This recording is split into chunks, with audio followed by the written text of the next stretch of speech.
नमस्कार मंडळी, स्वागत आहे तुमचं मराठी एक्सप्रेस आपल्या लोकप्रिय चॅनलमध्ये। मंडळी, जायकवाडी धरणाच्या संदर्भाने अत्यंत महत्त्वाची अपडेट सध्या मिळालेली आहे। सायंकाळी 6 वाजताची अपडेट आपल्याकडे आलेली आहे आणि या अपडेटनुसार आता जायकवाडी धरण हे मोठ्या संख्येने भरलेलं आहे। जायकवाडी धरणातनं कोणत्याही क्षणी विसर्ग केला जाऊ शकतो आणि त्याची टक्केवारी आकडेवारी ही आपल्या समोर आलेली आहे। मंडळी, जायकवाडी धरणामध्ये 17,521 क्यूसेस वेगाने पाणी आता जमा होत आहे। लाखांच्या वरती हा क्यूसेसचा वेग होता, परंतु आता तो 17,521 क्यूसेस वेगावरती आलेला आहे। परंतु जायकवाडी धरण हे आता मोठ्या प्रमाणात भरलेलं आहे। जिवंत जलसाठा हा 90.40% आहे। एकूण जलसाठा हा 95.36 TMC इतका झालेला आहे, तर मृत जलसाठा हा 69.3 TMC इतका आहे।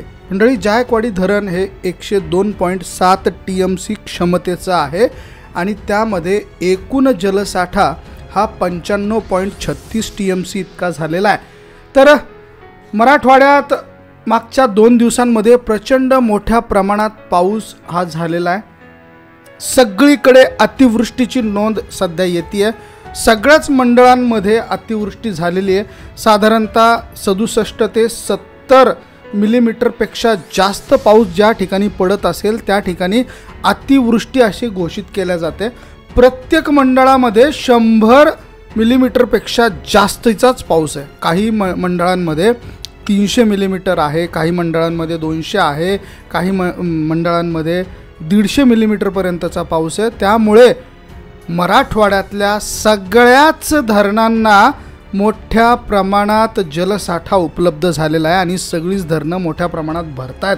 ही अतिशय आनंदाची बातमी आहे। काही ठिकाणी शेतकऱ्यांवरती आसमानी संकट ओढावलेलं आहे।